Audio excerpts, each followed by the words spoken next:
कबीर परमात्मा के अपने आप उदाहरण देकर कहते हैं कि कबीरा वैद बुलाइया पकड़ के देखी बाँ, और वैद न वेद न जाने ही मेरा करक कलेजे माँ।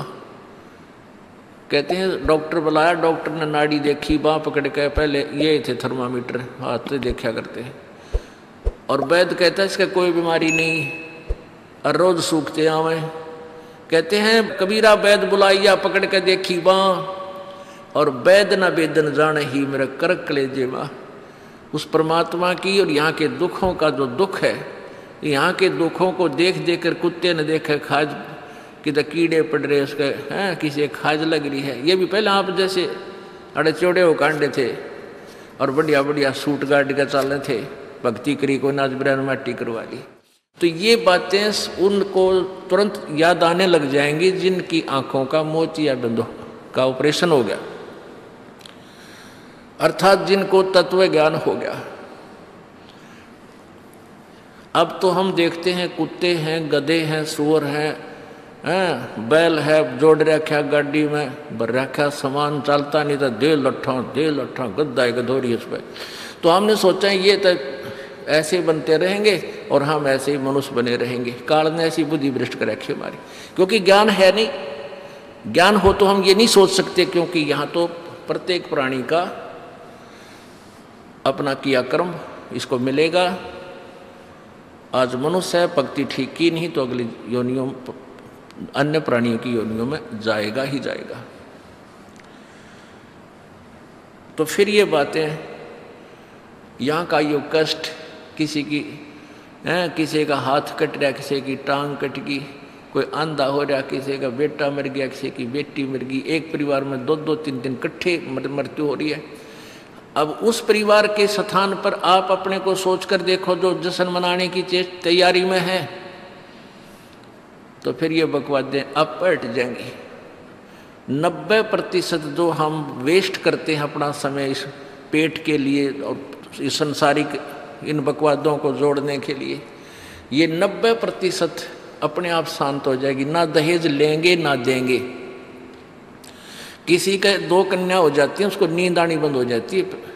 ऐसा हमने अपने आप एक मकड़ी वाला जाल फैला के आप फंस बैठे उसमें दहेज के चक्कर में, क्योंकि हमें ज्ञान नहीं। हम किसी से आज पैसा लेते हैं, अगले जन्म में वो पैसा वापस देना पड़ेगा। किसी ने मान ले किसी को दबाव देकर दहेज का पैसा ले लिया, या वैसे 2 नंबर के काम करते ले लिया, लेकर दिया नहीं, अगले जन्म में वो पूरा करना पड़ेगा। किसी का गधा बनकर देना पड़ेगा, किसी का भैंस बनकर देना पड़ेगा,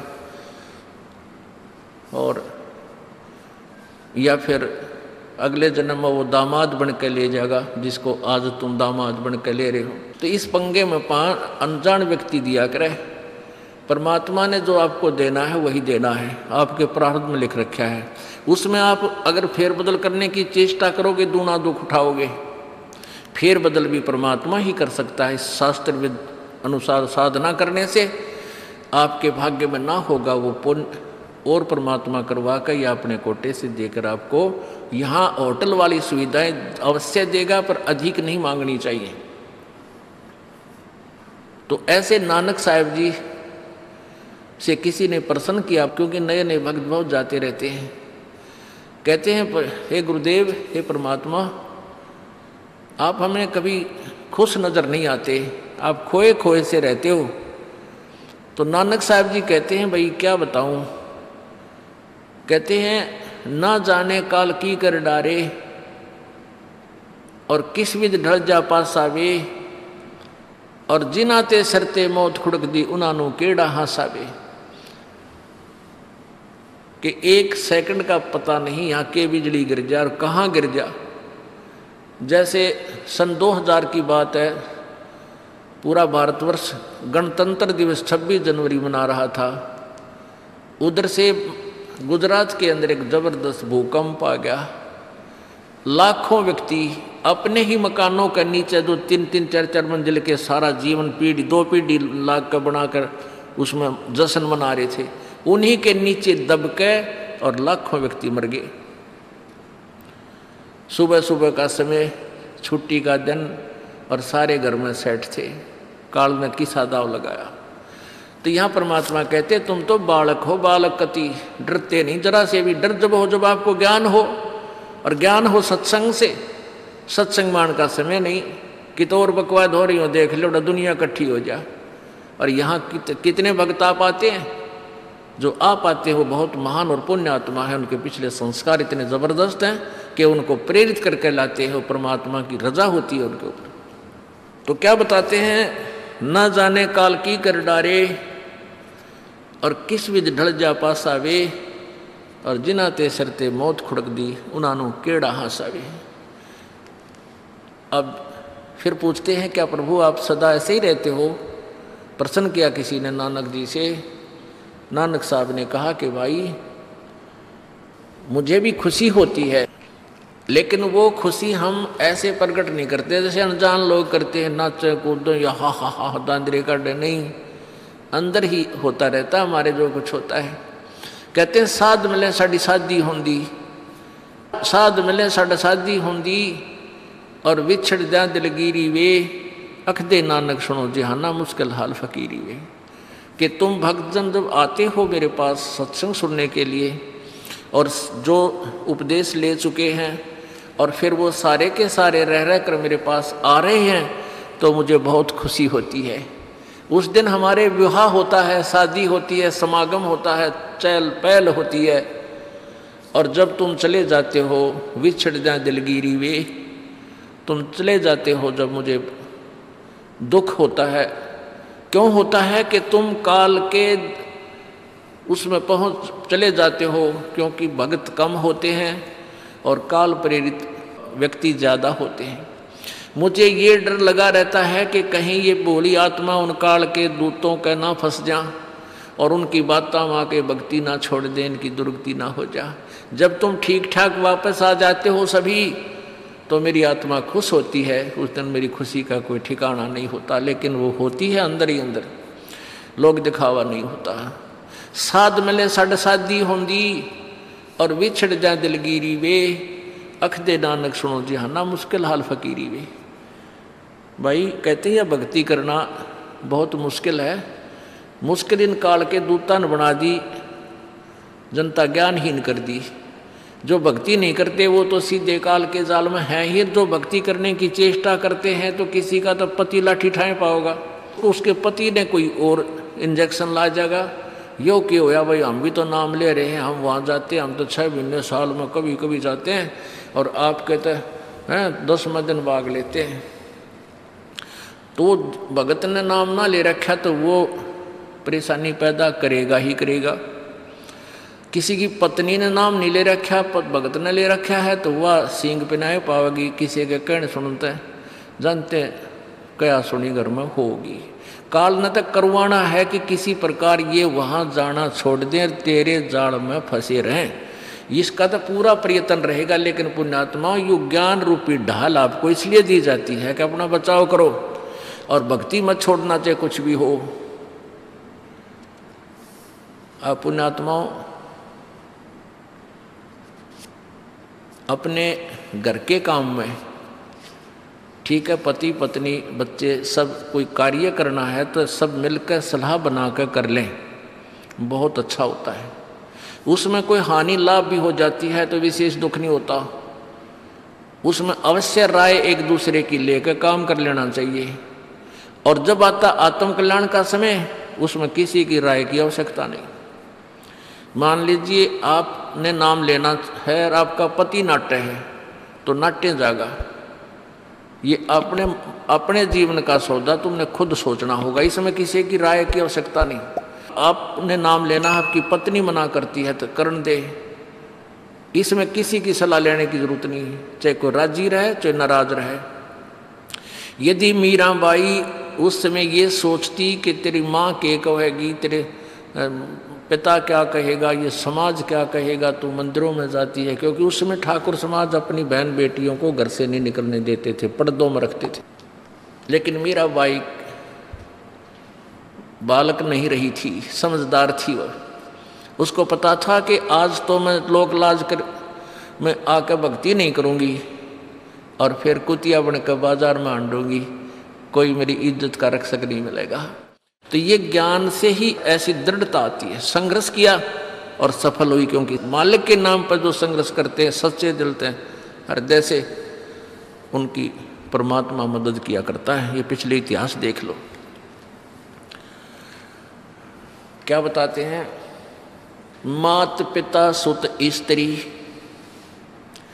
आलस बंधु कान, संत दर्श को जब चले ये अटकावे आण।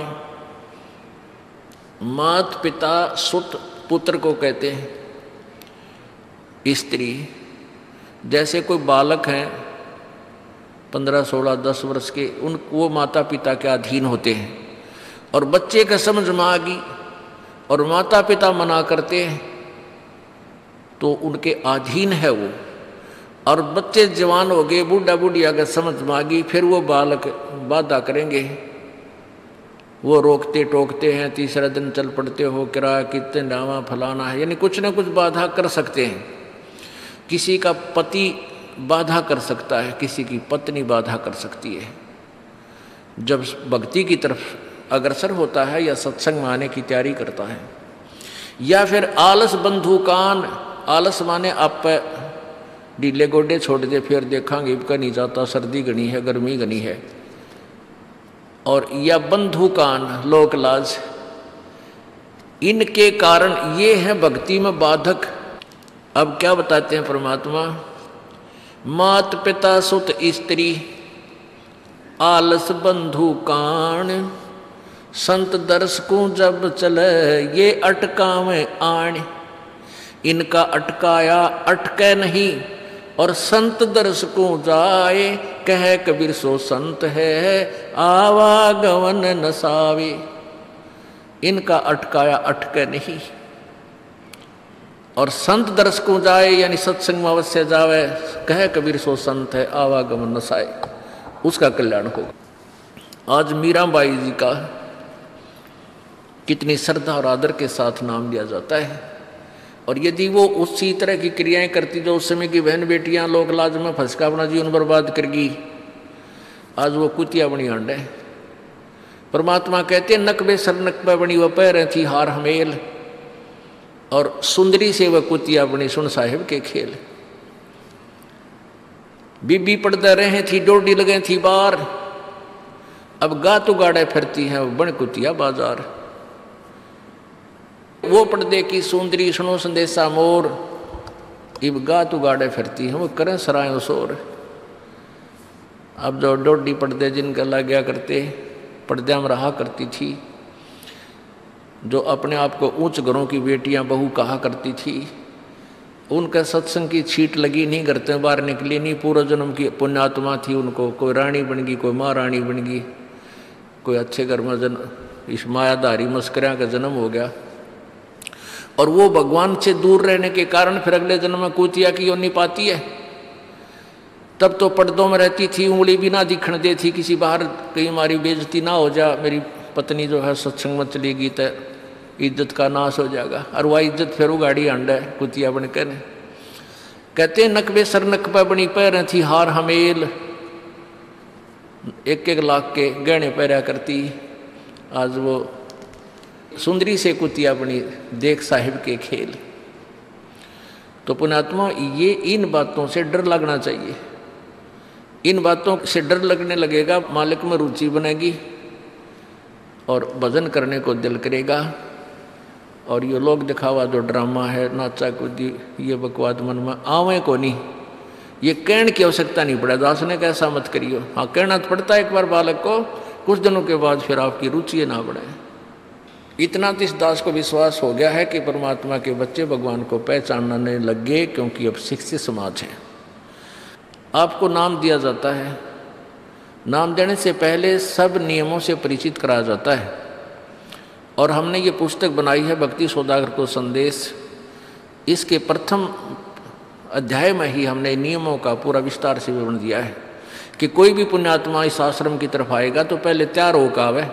पहले क्या होता था कि भक्तजन समझाते थे नाम ले लो तुम्हारा कल्याण हो जाएगा, बड़े सुख होते हैं, यहाँ आ जाते थे उपदेश लेने। और यहाँ आकर के हम फिर उनको लिस्ट दिखाते थे, ये नियम निभाने हैं, तो भाग जाते थे कि नहीं हमारा भी ये नियम नहीं नंबर। क्योंकि वो उल्टे रंग में रंगे हुए वो सारे। तो अब उनको पहले ये लिख कर दे दिया कि तुम तैयार होकर आ जाना, तुम्हारा मन मानने तक आना, क्योंकि कल्याण होगा इस मर्यादा में रहने से। तो अब ये दास देख रहा है कि अब कितना डर लगता है बहन बेटी भाइयों को, बच्चों को। अब वो कहीं, क्योंकि समाज हमारा जो है सारा का सारा समाज काल प्रेरित है, उन्हीं क्रियाओं को कर रहा है जो ना करने वाली होती हैं। और हमारा भक्त एक घर में एक व्यक्ति ने नाम ले लिया और 5-6 व्यक्ति वो सारे शास्त्र विरुद्ध साधक हैं, तो उनके साथ संघर्ष बनता है बेचारे का जा करके। फिर भी वो इतना दृढ़ है, डरता है, आकर पूछता है जी मेरे पे ऐसी गलती होगी, मेरा नाम तो खंडनीय हो गया, आगे से नहीं करूँगा। तो कहने का भाव ये है कि पहचानने लग गए तुम परमात्मा को और संघर्ष करना सीख गए, आप सफल होगे, देख लेना एक दिन। ये नाखून पालिश लगाते हैं, ओठों पर इसी बूंदी शक्ल बना लेते हैं, लाल वो लगा कर लिपस्टिक, इतना बेहुदी शक्ल बन जाती है। कहते हैं अब ऐसी मर्यादा बन गई, बहन बेटियां कहते कि हम ऑफिस में जाते हैं तो ये लिपस्टिक वगैरह नहीं लगाते, नेल पेंट नहीं लगाते, तो क्या कहते हैं उस दूसरे कि तुम्हारे घर में कोई मर गया क्या? अरे थारा गजब भैया, ये बकवाद करने तो सारे जी जाओगे तुम, अकल खत्म होगी। यानी एक मर्यादा बन गई, जो ऐसे उल्टे काम ना करे उसने हे समझन लागे। निरंजन धन तेरा दरबार जहाँ तनिक नहीं न्याय विचार, सारे उल्टे काम में राजी रहे। लेकिन हमारी बेटियां अब संघर्ष करती हैं कि हाँ उनको ज्ञान हो गया, वो तो बालक हैं, कुछ भी कह सकती हैं। तो अब हम सबको बताते हैं ये ऐसा नहीं करना, क्योंकि पहले हमारा ज्ञान गांव में ज़्यादा चला था। इस दास ने गांव में जाकर प्रचार किया, तो वहाँ तो ये था कोई ना लिपस्टिक का फंड था, ना कोई नाखून पालिश लाया करती, मेहंदी मुंदी ला लेती, तो यार वो भी मना कर दिया हमने, समझा दिया कि इसका कोई फ़ायदा नहीं है, अपना भक्ति करो। तो वो तो सब एक साधारण सी बात ही छोड़ छाड़ दी। अब शहरों में फैल गया परमात्मा का जो ज्ञान है। अब शहरों से जो बेटियां आती हैं वो सारे तो नाखुना निशी बुरे हाल तो सनाए पाओगी। और इधर बिहार में तो और बेगन हो रहा है, कति बुढ़ी बालक सारे लाल ये नाखुना न कति जो कुसूती तरह पेंट करके लाओगे न चमकांदे। अब इनको समझाना पड़ता है कि ये नहीं करोगे तो मान जाते हैं कि नहीं आगे नहीं करेंगे हम, क्योंकि इनकी आवश्यकता भी क्या है। भगवान ने तो कितने सुंदर नाखून पहले बना के दे रखे, इन पर क्या फायदा और बकवाद करने की। तो मालिक ने जो अंग दे रखे हैं वो बहुत अच्छे बना के दे रखे हैं, इसमें हमको फेरबदल करें, ये हमारी वो लोग दिखावा मेकअप है, इसकी हमें आवश्यकता नहीं। अब तो हम आपको बता रहे हैं, समझा रहे हैं पहली बार, फिर आप पे सियाने हो जाओगे, आपकी अब पर रुचि ना करे। जैसे नानक साहब कहते हैं, ना जाने काल की कर डारे किस विध डल जा पासा वे, जिना के सरते मौत खड़क दी उन्होंने के डांसा वे। अब प्रसंग था कि साध मिले साड़ी शादी होंगी और विछड़ जा दिलगिरी वे, अख दे नानक सुनो जहाना ये मुश्किल हाल फकीरी वे। तो नानक साहब क्या बताते थे कि तुम जाते हो यहाँ से सत्संग सुनकर और वहाँ आप ऐसे समाज में जाते हो जो सब काल प्रेरित होकर के वो साधनाएं, वो क्रियाएं, वो ड्रामाबाजी करता है, जिससे मुझे डर लगा रहता है कि कहीं आपकी क्रियाएं भंग ना हो जाएं और आप काल के मुंह में चले जाओ। जब तुम वापस आ जाते हो तो मुझे बहुत खुशी होती है कि परमात्मा के बच्चे काल के जाल से बचे हुए, तो उस दिन खुश होता हूँ मैं। और तुम चले जाते हो तो मेरी एक तो वो ज्ञान कि यहाँ काल का लोक है, ना जाने कब जाना पड़ जावे, इस कारण से डर से अपनी भक्ति करता रहता हूँ। और एक तुम्हारी भी चिंता खाती रहती है कि कहीं काल के जाल में ये बालक फिर ना फंस जाएं। तुम वापस आ जाते हो एज इट इज, तो फिर मेरी खुशी का ठिकाना नहीं रहता। साध मिले साड़ी साधी होंगी, साध यानी साधु संत, ये भक्त आप साध हो, साध माने जो साधना कर रहा है, और साधु सोए जो सीधा चाल है, यानी जो और लोग दिखावा बकवाद नहीं करता, शराब मांस तम्बाकू नहीं पीता और मेकअप वगैरह शरीर के वापस जरूरत नहीं। कहते पति भरता भावानी चोम चटक श्रृंगार, जो पति भरता यानी जिसने केवल अपने पति से ही लगा हुआ है, फिर उसने बकवाद करने की क्या आवश्यकता है। तो कहने का भाव यह है कि हम सच्चे ढंग से जब लगेंगे फिर हमने अब पे इच्छा ना हो किसी वस्तु की। परमात्मा कहते हैं इस काया का गर्व ना करियो के काला के गोरा रे, और बिना भजन इसका कुछ काम ना आवे, चाहे एतर छड़को चारों ओरा रे। ये शरीर क्या है, ये गोरा दिखा है चाहे काला किसी का, इसने थोड़ा सा छोल के देख लो, एक जैसा कोबाड़ सब में भरा पड़ा है। ये ऊपर पालिश का फर्क रखे, और इससे नाम अच्छा बूंदा मान लेते हैं। नहीं, ये चाहे काला है चाहे टेढ़ा बेढ़ा है, चाहे किसा बूंदा काना लंगड़ा है, इसमें जब भक्ति कर गया वो सफल है, और इस मेकअप में लग गया रहा वो असफल है, चाहे वो कितना सुंदर दिखता हो। तो पुण्यात्मा परमात्मा कहते ये मिट्टी है, इस मिट्टी से हमने लाभ उठाना है, इसे सोना बनाना है, भक्ति रूपी धन कमाना है, तो इसी से कमाया जाएगा। अब प्रसंग है कि जूठे सुख को सुख कहे, ये मान रहा मन मोद, ये सकल चबीना काल का, कुछ मुख में कुछ गोदी। अब परमात्मा आप बताओ, मैं आकर के बोली आत्मा हमें जगा रही है, हमने काल के कुएं की भांग पी रखी है, यहाँ की मान बढ़ाई और इस माया की। कबीर परमात्मा कहते हैं कबीर ये माया अटपटी या त्रिगुणमयी माया, ब्रह्मा विष्णु महेश के द्वारा जो हमारे अंदर प्रेरणा कर रखी है, त्रिगुणमयी माया के विषय बता रहे हैं। कबीर ये माया अटपटी सब घट आण अड़ी, किस किस को समझाऊं ये तो कुएं भांग पड़ी। अब किस किस ने समझावा, सब एक तरह की भांग पी के एक जैसे विचार, एक जैसे बोल, एक जैसा ज्ञान इन्होंने ग्रहण किया हुआ है, और ये दास सच्चा ज्ञान सुनाता है, इसका विरोध करते हैं, इसको जल्दी समझ नहीं पाते, क्योंकि इनको इस माया रूपी और अज्ञान रूपी भांग का नशा हो रहा है। तो परमात्मा कहते हैं कबीर ये माया अटपटी सब घट आण अड़ी, और किस किस न समझाऊं या तो कुएं भांग पड़ी, यानी सब ने एक जैसा ही ज्ञान ग्रहण कर रखा है, सबके एक जैसे विचार हैं। अब झूठा सुख कौन सा है, इन कार कोठियों को हम अपना मानते हैं, संतान संपत्ति को अपना मानते हैं। इसका उदाहरण आपको दे दिया।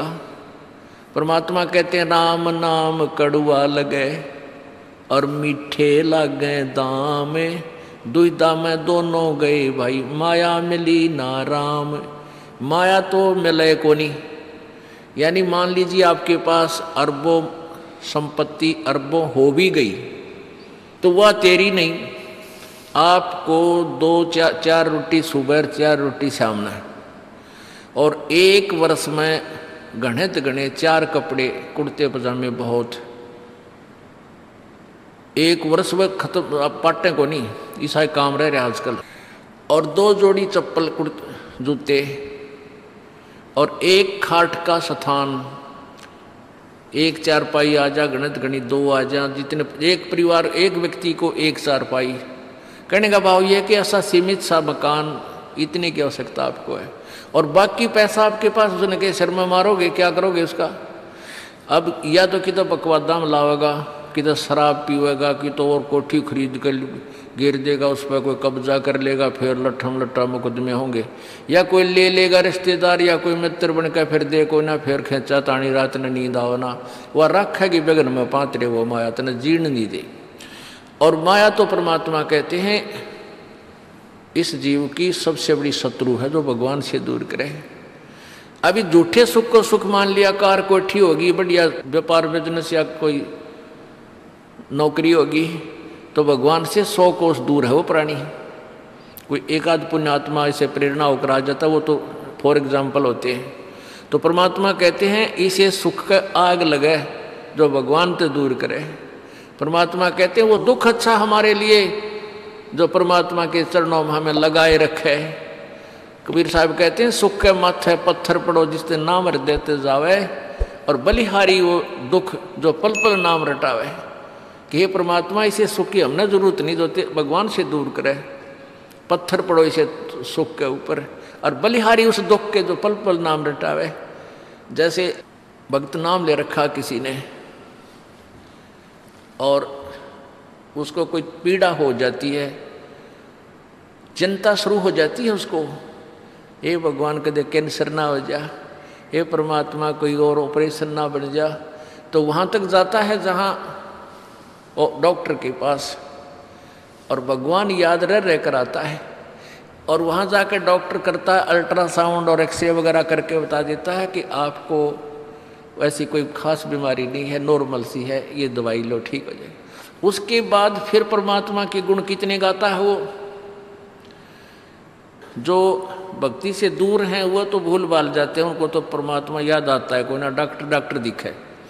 और पुण्यात्मा जो भक्ति करते हैं उनको डॉक्टर नहीं भगवान पहले दिखाई देता है।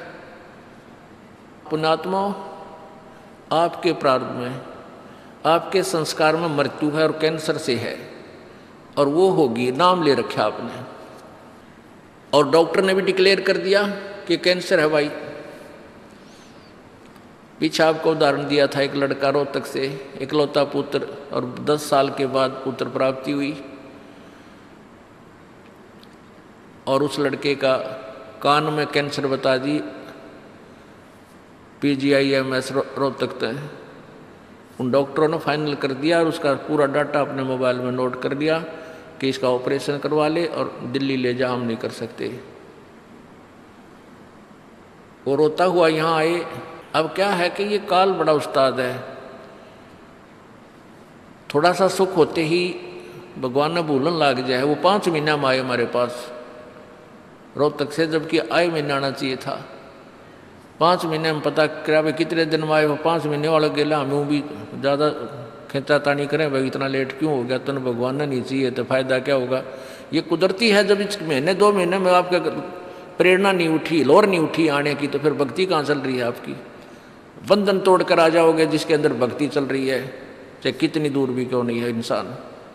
भारत में कोई दूर थोड़ा, कोई वीज़ा थोड़ा बनवाना है दोबारा आने के लिए, और वो भी नहीं आ पाते हैं, फिर भक्ति नहीं चल रही उनकी। तो फिर रोए दोनों, और लड़का भी रोए, उसकी पत्नी भी रो, उसका बाप भी, दोनों। वो लड़का छोटा ही था, 12-13 साल का। कहने लगे जी कैंसर बता दी, हमारा इकलौता पुत्र है। बुरा हाल मेरी नहीं सुने, रोए। वहाँ बेटा बात सुनो, आप दोबारा चेक कराओ और पूरी श्रद्धा रखना मालिक में। आप दोबारा ऑपरेशन कराने से पहले चेक जरूर करा लेना। ऑपरेशन नहीं मना करता मैं, और ऑपरेशन भी मालिक की दया से सफल होया करे इसी बूंदी बीमारी का। तो उनका यह बात जच गई, जानते डॉक्टर से कहा जी इसको ऐसे, वो रिपोर्ट दिखाई, और फिर कहा जी, वो डॉक्टर ने कहा अभी मैं दोबारा चेक कर लूँगा। मालिक प्रेरणा करता है कि एक बार चेक करना पड़ेगा, मैं ऑपरेशन करने से पहले चेकिंग फिर करूँगा। दोबारा चेक किया, उसने बताया इसका कोई कैंसर नहीं है, और कान की हड्डी बढ़ है, और 6 महीना में एक बार दिखा जाइए, आप पर ठीक हो जाइए। अब पुण्यात्माओं, अब उस परिवार के को भगवान कितना प्यारा लगेगा, कितनी श्रद्धा बढ़ेगी। और आए महीने 2-2 चक्कर काटेंगे, तो इंसान तो होंगे, शैतान होंगे, तो फिर आपत्ति आओगे उन पर। भगवान से दूर होते ही फिर ये विरानमाटी होगी। तो कहने का भाव ये है कि सुख के माथे पत्थर पड़ो जो नाम हृदय ते जा, और बलिहारी उस दुख के जो पल पल नाम रटावे। संत शरण में आने से फिर आई टले बला, और जय मस्तक में सूड़ी होवा कांटे में टल जा। ये मालिक की वाणी है, गलत नहीं हो सकती। इसका हम कितना लाभ उठा सकते हैं वो हमारी अपने अंतःकरण की जो है व्यवस्था के ऊपर डिपेंड करता है। हमारी कितनी भावना है, कितनी हमारी लगन है मालिक में। अब कुछ भक्त ऐसे भी आते हैं जी, हमें लाभ ना होया, पाठ भी करा लिया, जोत भी चढ़ा दी, और 3 बार आ लिया मैं, ईसा डिठोरा दिखाऊंगे, मेरा ऊपर जानो बहुत बड़ा, मुझे ही ज़्यादा आवश्यकता है, इसने कति नहीं। वो बेचारे बालक हैं 1ली 2री कक्षा के, वो कुछ भी बोल सकते हैं, उनको ज्ञान ही नहीं। और ऐसे लाखों लोग हैं जिनको निरे सुख हो लिए। तो परमात्मा तो वही है, एक ही ट्रांसफार्मर में तो सबको कनेक्शन दे रखा है, और जिसके पंखे कूलर चल रहे हैं वो भी उसी लाइन से जुड़े हैं, और जिनके नहीं चल रहे हैं वो भी उसी लाइन से जुड़े हैं। तो उनका कोई कनेक्शन डिफेक्टिव है, उसको फिर चेक कराएं, लाइट पावर वही है। कहते हैं सतगुरु के दरबार में कमी काहे की ना, अंसा मौज नहीं पावता तेरी चूक चाकरी में। कि इस परमात्मा के दरबार में किसी चीज़ की कमी नहीं। और परमात्मा आप बताते हैं कि यदि तुझे लाभ नहीं मिल रहा तेरी चूक चाकरी में, आपके अंदर कोई श्रद्धा में कमी है, आपकी भावना में कमी है, या आपका कनेक्शन लूज है, आपका कनेक्शन कट ऑफ हो गया, वह पावर आ नहीं रही। इस परमात्मा कबीर जी के शब्दकोश में असंभव शब्द नहीं है। इस कबीर परमेश्वर की डिक्शनरी में इम्पॉसिबल वर्ड नहीं है। ये वो भगवान है।